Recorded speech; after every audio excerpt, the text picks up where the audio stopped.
What's going on? This new documentary, Jimmy, what's it called? It's called Quiet on Set. Why? Because they don't want you to hear you scream? Is that why? Why is it called Quiet on Set again? Yeah, scream while they're doing unspeakable things to children. Yeah, that's what they meant. Well, the reason why this is a big deal, and it's been kind of an open secret in Hollywood, is that they have a thing called the casting couch. And what's so sick and disgusting is this casting couch isn't just for women of adult age. I mean, they have children, kids that they manipulate, and they use their power in order to get a role or get a TV show or get a movie.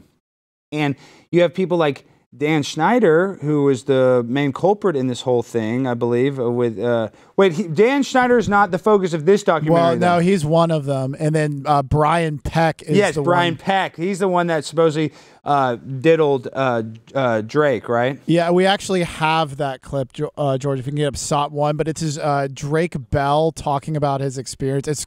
It's really creepy. Just little FYI warning to the audience. All right, let's watch it. I was sleeping on the couch where I would usually sleep, and I woke up to him. I just opened my eyes. I woke up, and he was sexually assaulting me, and I froze and was in complete shock and had no idea what to do or how to react. And I know how I'd react. I have no idea how to get out of the situation. Why don't you think of the worst stuff that someone can do to somebody as a sexual assault? Well, and this young kid, I mean, Josh and Drake was one of the greatest shows in Nickelodeon's history, and Brian Peck is just diddling, supposedly, allegedly. I don't want to. No, he went to prison for it. It wasn't alleged. Brian went to jail for this? Yeah, he went to jail for 16 months. Now he has to register as a sex offender. The one who did not face any criminal charges but should is Brian Schneider, Dan Schneider, yeah. Excuse me. He did not face any criminal charges, but the documentary goes into all the creepy things he would do. We have a couple more clips if we want to. Yeah, we want to get into this. Yeah, I mean, let's bring up SOT 2. Okay, wow. So I went to production and said, you know, I really am very uncomfortable with this guy, Brian Peck, always being around my son. I go, I don't see anything abnormal, but it just doesn't, I don't have a good feeling. And she goes, oh, well, I don't know if you knew it or not, but he's gay. Maybe you're just homophobic and you just, you just don't understand that he's a touchy-feely guy. So I said, okay. Wow. And then it just kept not setting well with me. So I told people on the set, and I was ostracized. You know, they say that your second brain is in your gut. So if your gut feeling is telling you that this guy's a pedo, he probably is a pedo. And that guy was right. Who was his son? Was his son somebody famous, Jimmy? I'm not sure who his son was. Oh, that was Drake Bell's dad. That was Drake Bell's dad? Yeah.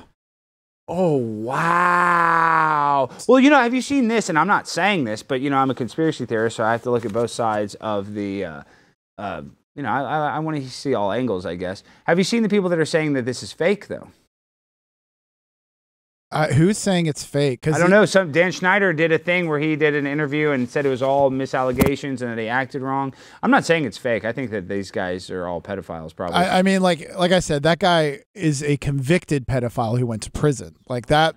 No one is denying that. So the third clip actually talks about Dan Schneider and specific. So this is a joke I remember from my childhood that went completely over my head. Is this the foot one, or is this the one where he makes the girl drink water upside down? Well, that was such a weird clip. There's a clip where it's one of those famous girls, I don't know which one, and she's like, can I drink water upside down? Ariana Grande. Yeah, we actually have that clip for when we have Ariadna on later, but let's just watch this clip from the documentary of SOT 3, yeah. Hello, citizens. Penelope Tate. So, Penelope Tate is a character that Dan created. My name is Penelope Tate. Yeah, I know. He came came up with the name Penelope Taint. The taint is the part of the body that's between the penis and the anus. Is that skin there? That's the taint. Oh my God. And Dan had said to us in the writer's room, don't tell what this word really means. He wanted us to keep that a secret. I remember someone from Nickelodeon sitting with us and saying like, oh, does this mean, you know, this dirty thing? And Dan was like, no. Why would you think that's like tainted, like you've tainted something? And they were like, okay. Man, that is power. That is power. That you can just say you want something and it's done. That's what I thought. So it got on the show, and it's one of those things where it's like, boom, you know, like, yeah, it's a young girl. And bless Amanda, and bless the Amanda show. In one scene, you know, she's praying in a twin bed. There's something so slimy about connecting this, like, sexualized genitalia joke with a little girl who's portraying a little girl, too. It was clear that there was a permissibility around these sexualized jokes with children. Well, and this happens a lot in a lot of Disney movies. They try to sneak in adult themes, and I forget, what is it, like Little Mermaid or something? There's a penis in the castle. So I guess these creeps, they like to use kids to make sexual jokes. I mean, Penelope's taint, there's no way that that could be misconstrued. I mean, a taint is like she said, it's the area between your testicles and your beehole. Well, and the difference in those Disney movies is typically all adults voicing a cartoon. It's not using actual children you're filming to make these sexualized jokes. Well, at least none of this affected Amanda Bynes, and she's doing really well. No, that's see, it always has a happy ending. It always has a happy ending, and I know Amanda Bynes is doing very well. Yeah, well, and is she out of rehab? I think she just got out of rehab. Well, recently. she was going to start a podcast, but then Drake wouldn't come on her podcast, so she postponed it. No, all because Drake wouldn't go on it? Yeah, that was her reasoning. Have you seen the beef between Josh and Drake, though? Yeah, it's awkward. Do we have any of that? Do we have that clip? We really should have that clip where he's like basically defending Brian Peck. I mean, we don't have to play it. Yeah, he's always been a Dan Schneider defender. So my tinfoil hat is that he liked it. Oh, well, maybe he was kind of chubby on the show. Maybe he wasn't the hot one. Yeah, maybe that's a good point. He wasn't their first pick. That's what I'm saying. So. And who's the guy, the Goldberg from the Mighty Ducks? Now he's like an ex-meth addict. You know the guy I'm talking about? Yeah. Do you really? Yeah, I know the Mighty Ducks guy. Yeah, his headshot went viral. Yeah, he's all methed out, and it's like, and his teeth are all scraggly. He just posted that he didn't get molested and that he wished he had. But that's probably because he was like a 300-pound 15-year-old. Did that he wished he had? Yeah, he said that he was mad that he hadn't. Yeah. That's a common trope in stand-up comedy, where they're like, "Oh, I went to Catholic school and nobody molested me." It's a very hacky joke that a lot of people make, sadly. You've never heard that hacky joke? You love? No, hack I've jokes. heard it. Yeah, you've heard it. It's Always Sunny had the same joke. That's what I'm saying. It's a hack. It's some hack jokes just get repeated. But it looks like these guys are a little picky. They went after Drake, who was much thinner, much better shape. Very weird that these predators are basically just doing this out in the open. So this was Nickelodeon's statement on this.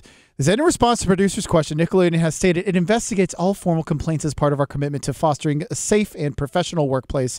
We have adopted numerous safeguards over the years to ensure we are living up to our own high standards and the expectations of our audience. I don't think they lived up to those standards.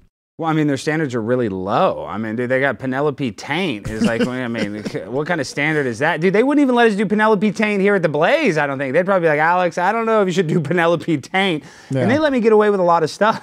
Yeah. So this is really, really, really alarming. But it's not surprising because you look at people like Jeffrey Epstein, who's connected with the Clintons, who's connected with the most powerful people in the world, having a plane nicknamed the Lolita Express. So the idea that powerful people are exploiting children is really not far-fetched, and I think we're just getting more information. I'm so fly, I'm aligned with the planes. My grind so refined, I got no time for no games. Ask yourself